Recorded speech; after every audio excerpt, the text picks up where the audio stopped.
नमस्कार दोस्तों, secondary maths में आपका एक बार फिर से स्वागत है। तो आज के इस वीडियो में हम प्रतिस्थापन विधि से समीकरणों को हल करना सीखेंगे। तो यहाँ पर मैंने दो एग्जांपल लिखे हुए हैं, इनको सोल्व करते हुए हम प्रतिस्थापन विधि को सीखते हैं। तो चलिए सोल्व करते हैं। तो एक नंबर समीकरण ये है कि x प्लस वाई बराबर 5, तो इसको एक नंबर समीकरण मान लेते हैं। तो x माइनस वाई बराबर 3 है, इसको दो नंबर समीकरण मान लेते हैं। तो प्रतिस्थापन विधि से हमें समीकरणों को हल करते समय एक काम करना होगा।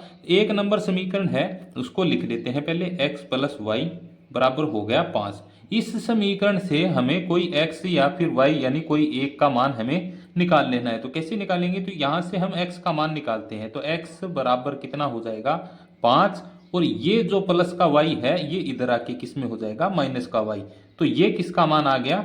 x का मान आ गया। तो इस x के मान को हम किसमें? दो नंबर समीकरण, यानी एक नंबर समीकरण से हमें x का मान मिला है, तो इस x के मान को दो नंबर समीकरण में प्रतिस्थापित कर देंगे। तो यहां पे लिखेंगे x का मान समीकरण दो में प्रतिस्थापित करने पर ये लिख दिया। अब दो नंबर समीकरण लिखेंगे, x माइनस वाई बराबर कितना है? 3। तो यहां पर हमें किसका मान रखना है? x का मान। तो x का मान है 5 माइनस वाई, आगे है माइनस वाई और बराबर में कितना है? 3। तो यहां से ये जो 5 है ये आगे आएगा, ठीक है, बराबर के दूसरी साइड जाएगा। माइनस वाई और माइनस वाई जुड़ के कितने हो जाएंगे? माइनस 2y और बराबर हो जाएगा 3 माइनस 5 यानी कि माइनस के 2 हो जाएंगे। तो यहां पर माइनस 2y बराबर कितना है? माइनस का 2। और ये माइनस 2 यहां पर गुणा में इधर आएगा तो किस में हो जाएगा? भाग में। तो माइनस 2 बटा में कितना है? माइनस 2। ये कैंसिल होके y का मान कितना आ गया? 1 आ गया। इस y के मान को हम यहां पर रखेंगे तो x का मान हमें मिल जाएगा। तो यहाँ पे x बराबर कितना है? 5 माइनस वाई। तो यहाँ पे 5 माइनस 1 होगा तो x का मान कितना आ जाएगा?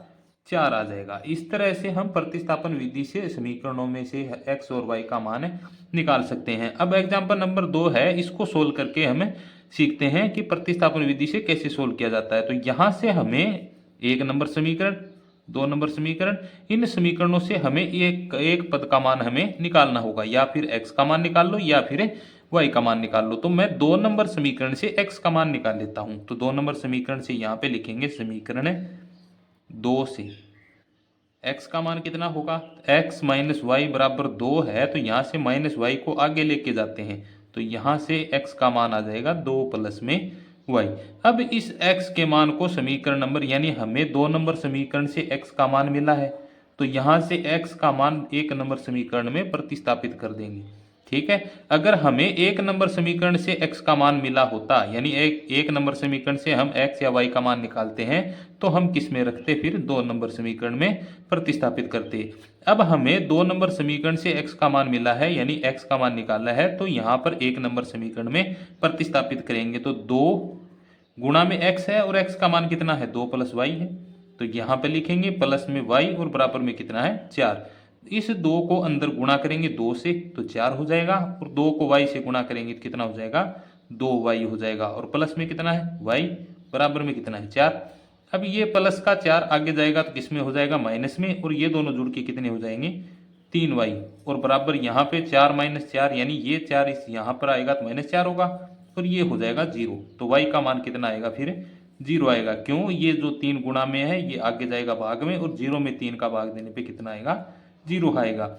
अब ये y का मान कितना, कहाँ पर रखेंगे हम? यहाँ पर रखते हैं y का मान। तो ये है x बराबर 2 प्लस वाई, और y का मान कितना है? 0। तो x बराबर 2 प्लस 0, यानी x का मान कितना आ गया? 2 आ गया।